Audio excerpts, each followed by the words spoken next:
नमस्कार। आज के इस खास एक्सप्लेनर में आपका स्वागत है।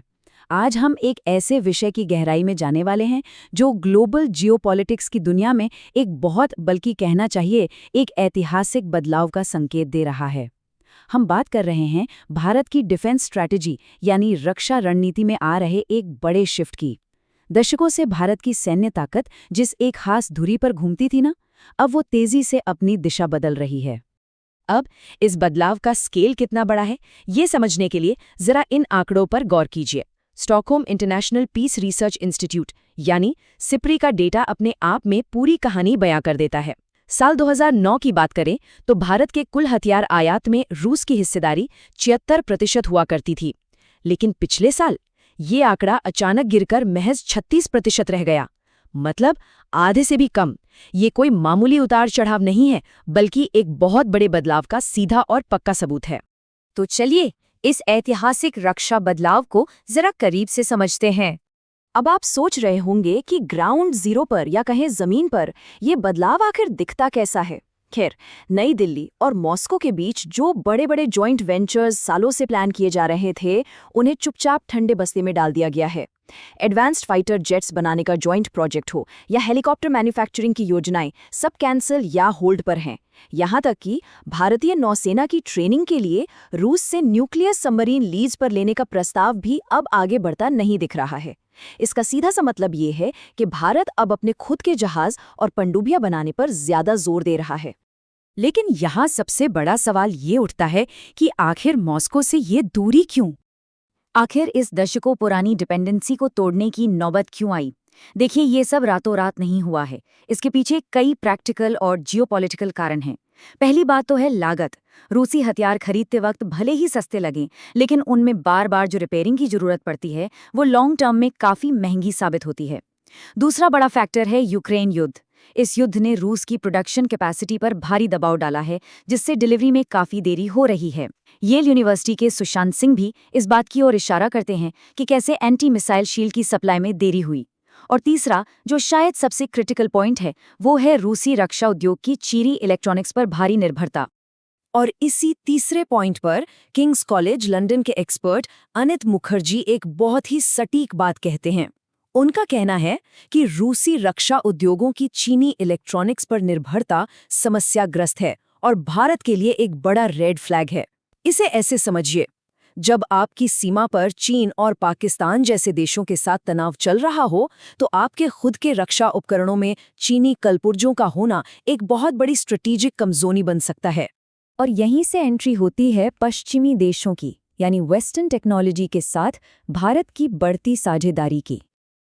अब जरा इस नंबर पर ध्यान दीजिए, $20 अरब। जी हाँ, 2018 के बाद से भारत ने अमेरिका में बने रक्षा उत्पादों के लिए लगभग $20 अरब के कॉन्ट्रैक्ट साइन किए हैं। ये भारी भरकम अमाउंट साफ तौर पर दिखाता है कि भारत अब अमेरिका और फ्रांस जैसे देशों के डिफेंस ऑर्बिट के कितने करीब जा रहा है। और हम यहाँ कोई छोटे मोटे हथियारों की बात नहीं कर रहे हैं, बल्कि एकदम कटिंग एज अत्याधुनिक तकनीक की बात कर रहे हैं। हाल ही में 31 general Atomics long range drones के लिए $3 अरब की डील हुई है। इसके अलावा हिंदुस्तान एरोनॉटिक्स लिमिटेड यानी HAL और जनरल इलेक्ट्रिक GE के बीच एडवांस्ड जेट इंजन बनाने के लिए एक बहुत बड़ी पार्टनरशिप हुई है। ये सब इसलिए मुमकिन हो पाया क्योंकि पिछले 2 दशकों में अमेरिका ने भारत के लिए टेक्नोलॉजी शेयरिंग के नियमों में काफी ढील दी है। अगर हम मिलिट्री की पसंद की बात करें तो तस्वीर काफी साफ हो जाती है। एक तरफ रूसी हार्डवेयर है, शुरुआत में सस्ता, लेकिन जैसा हमने पहले बात की, मेंटेनेंस और रिपेयर के चलते लंबे समय में काफी सिरदर्द और खर्चीला। वहीं दूसरी तरफ वेस्टर्न हार्डवेयर है। ये तकनीक बेहद एडवांस है और सबसे अच्छी बात यह है कि भारतीय सेना अब इन पश्चिमी प्लेटफॉर्म्स का इस्तेमाल करने में पहले से कहीं ज्यादा कंफर्टेबल और कॉन्फिडेंट महसूस कर रही है। पर क्या इसका मतलब ये है कि रूस के साथ भारत के रिश्ते पूरी तरह खत्म हो गए हैं? बिल्कुल नहीं। आइए इस अटूट रूसी कनेक्शन को समझते हैं। आज भारत की विदेश नीति में एक बहुत ही दिलचस्प बैलेंस देखने को मिलता है। एक तरफ हम पश्चिमी देशों से एकदम नई तकनीक, नए डिफेंस प्लेटफॉर्म्स और एडवांस्ड ड्रोन्स खरीद रहे हैं, लेकिन साथ ही रूस पर भी हमारी भारी निर्भरता बनी हुई है। और ये निर्भरता है हमारे पुराने यानी लेगेसी टैंकों और जेट विमानों के स्पेयर पार्ट्स के लिए, बेसिक राइफल्स के लिए और सबसे अहम न्यूक्लियर सबमरीन क्षमताओं के लिए। सच्चाई तो ये है कि इस पूरी शिफ्ट के बावजूद नई दिल्ली और मॉस्को आज भी साथ मिलकर राइफल्स और मिसाइलों का मैन्युफैक्चरिंग कर रहे हैं। भारत के पास दशकों पुराने रूसी हथियारों का एक बहुत बड़ा बेड़ा है, जिसे चालू रखने के लिए लगातार स्पेयर पार्ट्स चाहिए होते हैं। और यही वजह है कि आज भी रूस भारत का सबसे बड़ा सैन्य आपूर्तिकर्ता यानी टॉप मिलिट्री सप्लायर बना हुआ है। और ये हमें आज के सबसे क्रिटिकल पॉइंट पर लाता है।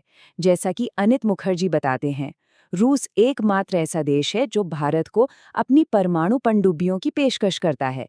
आप वेस्टर्न देशों के साथ कितनी भी पार्टनरशिप कर लें, वो तब तक अधूरी ही रहेंगी जब तक कि भारत की इस बेहद सख्त और संवेदनशील न्यूक्लियर निर्भरता का कोई ठोस विकल्प नहीं मिल जाता।